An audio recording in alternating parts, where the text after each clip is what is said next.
De esta manera, sí hay que hablar de Asamblea Nacional, de todo lo que está aconteciendo, de esta pregunta nueva que se le salió al señor presidente de la República en entrevista con TC, de estos anuncios raros que da, hay que hablar con voces expertas y para eso hemos hablado y hemos invitado al señor Mauricio Alarcón, titular de la Fundación Ciudadanía y Desarrollo. Luis Eduardo Vivanco, tomas la posta.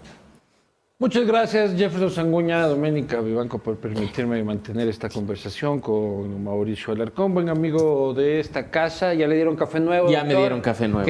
Acá quería Nando de que se tome el mismo café que se fue tomando el asambleísta. Quería que sepa las verdades de la Claro, asamblea. Eso digo, no pucha, vale. Ya el colmo aquí. Les he pedido que optimicemos recursos. Que no se vea pobreza. Pero literal. no a ese nivel. Pues disculpará, mi doctor. Te perdono.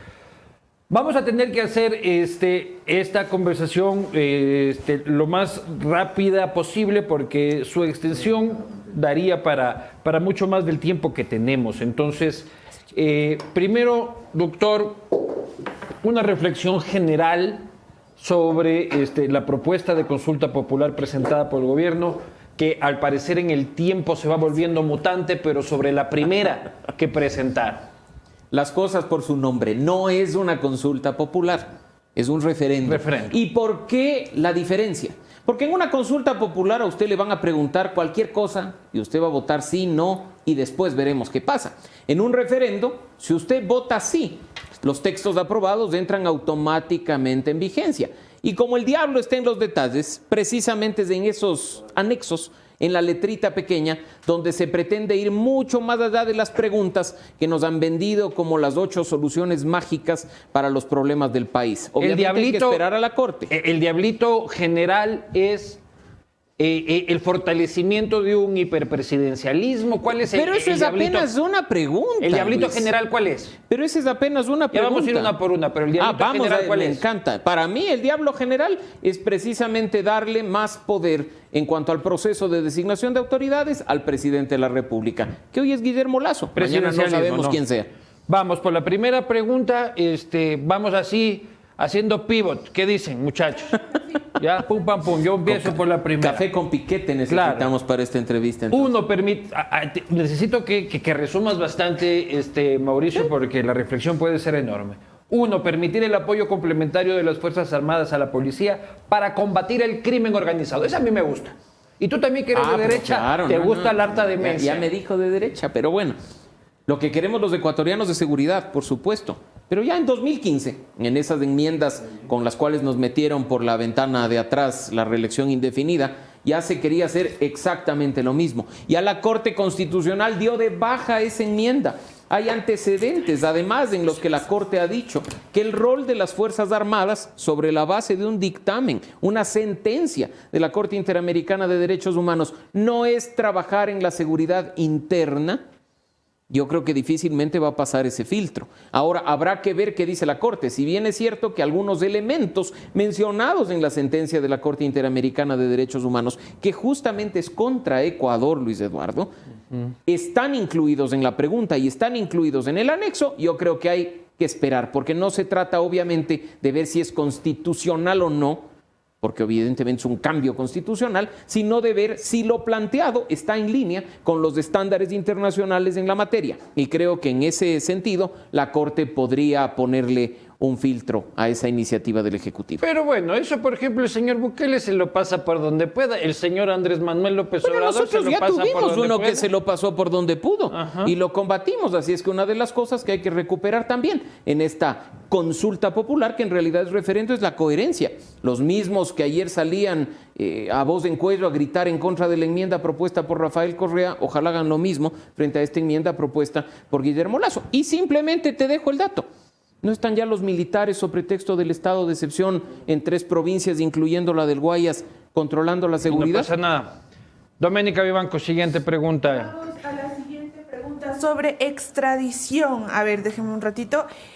La extradición de ecuatoriano está prohibida. A ver, no, esta es una pregunta. Ahí te la puse en el grupo. Sí, ya nos iba a leer hasta la frase introductoria. Aquí Primicias nos ayuda para que Doménica pueda leer. ¿Está Ya usted que- de acuerdo con permitir la extradición de ecuatorianos que hayan cometido delitos relacionados con el crimen organizado transnacional a través de procesos que respeten los derechos y garantías? Aquí en los anexos nosotros pudimos encontrar algunas cosas curiosas que quisiéramos que tú nos expliques.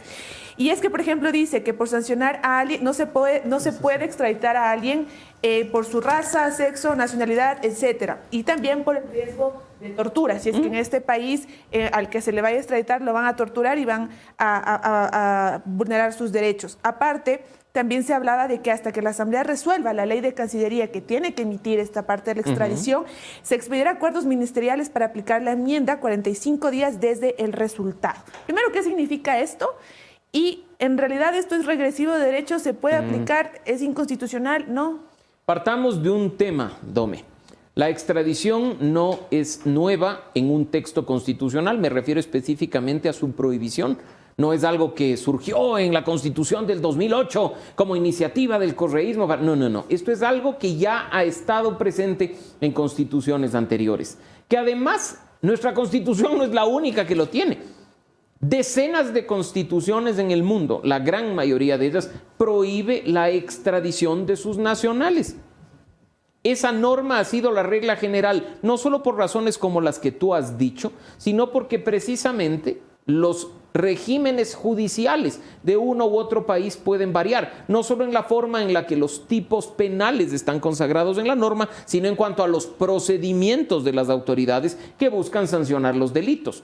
Cabe mencionar en esta pregunta, y sin afán de extenderme, que topar ese tema de crimen organizado transnacional sin detallar específicamente a qué delitos nos referimos, puede abrir las puertas del infierno, para que por la vía de normas inferiores, como las mencionadas, se busque meter una suerte de catálogo en lo que, más allá del crimen organizado transnacional, pueda generarse una cuestión para O sea, si te extraditar a ponen nacionales. lista de crímenes, tú estás de acuerdo.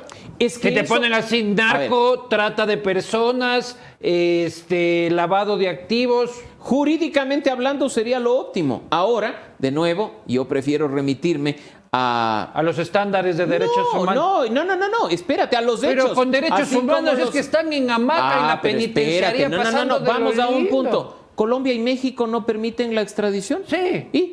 Ahí está el Chapo jodido, pues. Pero el Chapo Ahí y el está, resto. pues. ¿Y México es un paraíso? Con el respeto de un No, país pero al antes que el quiero Chapo- mucho. antes el Chapo pasaba México lindo. está tan jodido que ahora Luis Eduardo Vivanco hace el castigo divino en México. Imagínense cómo está Imagínense México. cómo- Así es que ahí cómo ha vemos la llegado. prueba de que cambiar esta disposición Se me ha vuelto constitucional. hippie el doctor Alarcón, que antes era harta demencia. Chuta, ya, Se me Mucho hace, irse- mucho está irse juntándose a otra Ámsterdam. vez ahí con su amiga Lolo Miño, con sus panas progresistas, ¿no? Garantizar la autonomía de la Fiscalía en la selección, evaluación y sanción de sus funcionarios. Lindo. Qué bueno que la Fiscalía sea autónoma. No lo es ya de acuerdo a lo que dice la Constitución. Pero el Consejo de la Judicatura Vamos no es el ente regulador de Fiscalía. Es el ente que ejerce atribuciones administrativas. Administra la plata, administra los procesos de evaluación, administra los concursos. Termina siendo el que toma las decisiones. Pero ¿no? mira que ahora lo que se está planteando, incluso a disgusto de la propia fiscal en esta tercera pregunta posible, es que ella con su solo poder, y me refiero a ella porque actualmente es ella la fiscal y por los próximos años lo será, cree un consejo. Punto, no hay concurso, no hay nada. Usted haga una designación de este consejo para que este consejo sea el que lleve a cabo los distintos procesos. Y ella misma dice, Entonces, yo no quiero un paja la consejo. número 3. Pero si ni siquiera lo conversaron con la fiscal. Doménica Vivanco, el número 4. La pregunta número Linda 4 pregunta, dice, la 4. ¿está usted de acuerdo con reducir el número de asambleístas y que se los elija de acuerdo a los siguientes criterios? Un asambleísta por provincia, uno adicional de provincia por cada 250,000 habitantes, 2 asambleístas nacionales por cada 1,000,000 de habitantes y un asambleísta por cada 500,000 habitantes que residen en el exterior, enmendando la Constitución de acuerdo con el anexo 4. En los anexos se hablaba mucho de que, a ver, espérame un ratito que estaba aquí con los procedimientos. A ver, primero explícanos un poco. a ver. Voy a partir tomándole la lección a Luis Eduardo Vivanco, que se escapa porque sabe que le voy a tomar la lección. ¿Cuántos asambleístas nacionales elegimos actualmente, Luis Eduardo Vivanco? Como 10 y ni sé cuánto. Ya se jaló el examen. Sí. Actualmente elegimos 15. asambleístas Casi, nacionales. pero te jalaste. 10 y estaba a 2-3. Pero 15. ¿Qué nos está planteando Y no la sirve para propuesta? nada. ¿Cuál es la diferencia entre un asambleísta nacional y un Pero asambleísta es que provincial? mira que el diablo está en los No detalles. es que el uno tiene más caché. Pero ni ahora, en la propuesta del Ejecutivo, en el referendo, sí hay diferencia. Y ya vas a ver su vinculación con la pregunta 6. ¿Por qué le hago la pregunta, Luis Eduardo? Porque nos dicen, queremos reducir la Asamblea Nacional. ¿Y reducir a costa de qué? Y vamos a ver, hoy elegimos 15 asambleístas nacionales. ¿Qué nos propone el Ejecutivo? Elegir 2 por cada millón de habitantes. Si con el censo en marcha vamos a terminar ratificando que Ecuador tiene más de 18 millones, vamos a pasar de 15 a 36 asambleístas nacionales. ¿Ya? Eso ya representa un aumento. ¿Dónde se da la reducción? A propósito de lo que nos leía Doménica, en las provincias. Provincias de la Amazonía que eligen 2 legisladores van a terminar eligiendo 1, no por población, sino por la regla de entregarle 1 a cada provincia.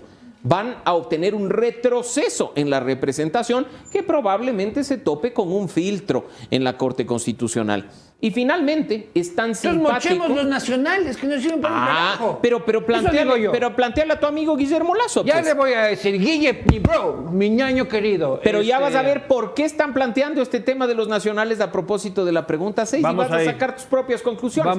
Pero en este tema de la Asamblea, un detalle adicional. Yo, por ejemplo, nunca he estado de acuerdo con tener representantes de los ecuatorianos residentes en el exterior. Por X y Z razones que no vamos a profundizar hoy, podemos dedicarle otro programa a eso. Pero hacer lo que está planteando el Ejecutivo es un insulto a la inteligencia. Pero el concepto de reducir el Parlamento te parece bien. El cómo es el que te parece mal. Yo voy a un tema. ¿Cuál es el problema actual de la Asamblea Nacional? ¿La calidad o la cantidad? La calidad. Si bajamos a 120 legisladores, ¿qué nos garantiza que esos 120 sean los mejores del mundo? No, pero son 120 vagos, no 137 vagos que mantener, pues. O sea, por lo menos son menos.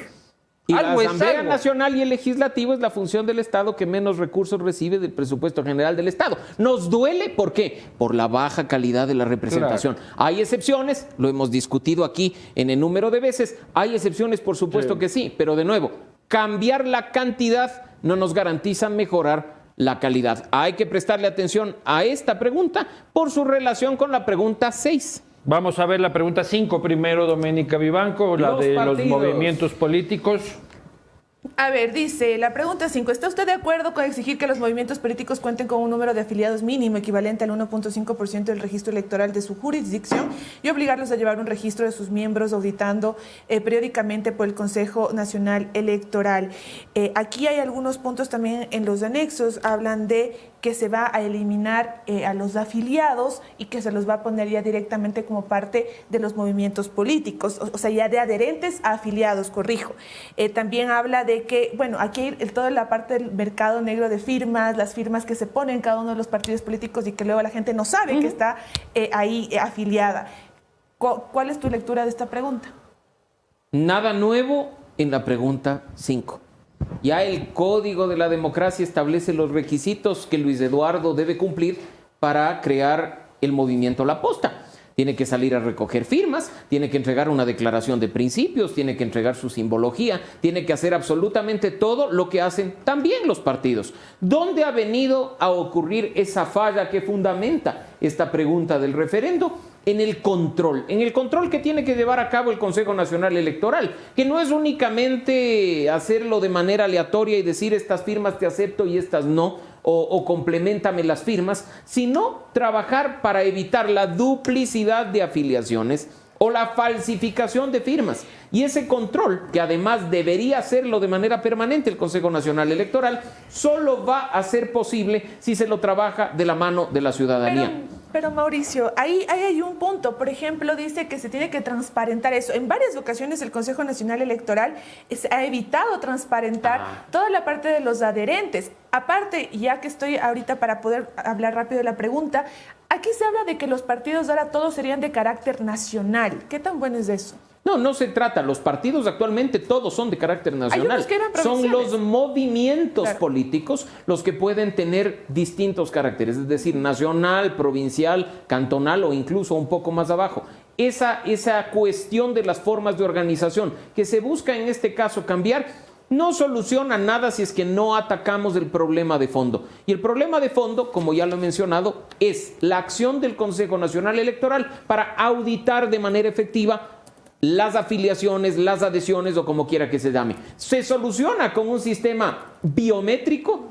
Posiblemente sí. Ojalá el Ministerio de Economía y Finanzas, después de esta pregunta, si pasa, lo quiera financiar dando los recursos que corresponde. Pero de todas formas, no sería necesario llevar a cabo un cambio constitucional para esto. Bastaría incluso, si es que nos vamos a lo mínimo, una resolución del Consejo Nacional Electoral para llevar adelante este proceso efectivo de depuración de la mano de la ciudadanía. Y aquí viene el condumio, según el doctor Alarcón, que dice que es la pregunta número 6, que es el verdadero cochino interés, según el señor Alarcón del Ejecutivo. Pregunta número 6, eliminar la facultad de designar autoridades que tiene el Consejo de Participación y que sea la Asamblea la que los designe. A ver. A mí me gusta esa huevada. ¿Te gusta? Me encanta. Partamos de la pregunta. La pregunta habla de cambiar las atribuciones del Consejo. Ya. Y en la más de docena de páginas de anexo, se cambia hasta la forma en la que se integra el Consejo de Participación Ciudadana. Que ahí te cuenta. Ahí está la trampita, ¿no? Y ahí están los asambleístas nacionales. ¿Cómo es? A ver. Porque resulta... Ilústrame la trampa. Ustedes van a ir en febrero de 2023 a elegir representantes al Consejo de Participación Ciudadana y Control Social. Voto directo. La enmienda del 7 veces sí del honorable Lenin Moreno. Hoy, lo que nos están metiendo ahí Otro de pura agache, Suárez ahí. en la pregunta ni se topa, pero ahí de agache nos están reformando el texto constitucional para decir que ahora el Consejo de Participación Ciudadana se va a designar 7 miembros principales, 7 suplentes, 14, de una lista de 18 candidatos. 6 de la Presidencia de la República, 6 de la Fiscalía General del Estado y 6 de los asambleístas nacionales. Para elegir vocales. Para elegir miembros del Consejo de Participación Ciudadana y Control Social. Y se elimina con esto la pregunta y la reforma constitucional de Lenin, del 7 veces sí. Volvemos a cambiar el tema, porque ahora ya no los vamos a... O sea, los pobres seres que sean electos en febrero de 2023, si esta enmienda es aceptada por la Les va a Corte, durar el trabajo poquito. les va a durar 3, 4 meses el tema, y o ni siquiera capaz lleguen a posesionarse, ¿no? Porque no nos olvidemos que las enmiendas entran en vigencia de manera automática y la posesión de los miembros del Consejo sería en mayo de 2023. Pero bueno, pero quedan unos vocales del Consejo para jugar un boli, porque ya el grueso de la carne de sus atribuciones pasa al legislativo. Eliges, pasa, no sé si me expliqué. pero vamos, porque se ve que Luis Eduardo Vivanco no ha leído el anexo. No he leído pasa el anexo. al legislativo. El legislativo lo único que va a hacer es votar. ¿Por qué se habla de nuevamente concentración de poder en el presidente de la República? Vamos a tomar el ejemplo de la Contraloría General del Estado. Sí. ¿Cómo se designa hoy? En realidad no se ha designado, pero ¿cómo se designa hoy Contralor? Concurso público, una comisión ciudadana. Pasa el resultado al Consejo. Pero a ver, ya después criticamos cómo funciona la Comisión Ciudadana, pero una Comisión Ciudadana pasa al Consejo de Participación que dice, este es el que ganó el concurso, va a la Asamblea, lo posesionan, Contralor. ¿Qué se está planteando ahora? Que los políticos elijan a los... Luis Eduardo Vivanco no ha leído el anexo. ¿Saben qué nos están planteando ahora? Que el presidente de la República... ¿Los políticos? Conforme una comisión técnica. ¿Política? Que esta comisión técnica pida ternas de binomios, porque además vamos a elegir contralor titular y contralor suplente. ¿Quiénes entregan estos binomios para conformar la terna?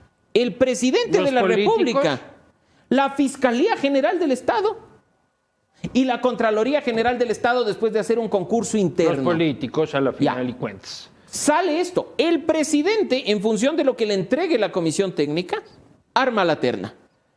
Creo que sería bastante iluso que el presidente diga, vamos a ponerle de primero al de la fiscalía. Probablemente diga, mi candidato va de primero, ni tonto. Y lo que se dice en el artículo propuesto es que la forma en la que el presidente plantea la terna es un orden inamovible. Que para aprobar candidatos se necesita mayoría absoluta. 70 votos en el Pleno de la Asamblea Nacional. Para rechazarlos, 92. ¿Ves? Entonces, ¿qué va a pasar si la Asamblea Nacional no logra rechazar el que está primero, que podría ser Pasa el el del candidato. presidente. Entonces, Contralor puesto por el presidente de la República. Ya directamente. Nuevamente el ratón cuidando al queso. ¿Qué hubiera sido de esta pregunta propuesta por Rafael Vicente con Galo Chiriboga en la Fiscalía? Aquí estaría Luis Eduardo Vivanco incendiando el set. Por eso yo decía en un inicio, rescatemos la coherencia. Porque lo que nos están planteando en este anexo interminable, que además no sé cómo le van a imprimir, si es que se aprueba, en el reverso de la papeleta, es concentrar mayor poder en el presidente de la República para designar autoridades. Incorporar un subsistema de protección hídrica al Sistema Nacional de Áreas Protegidas.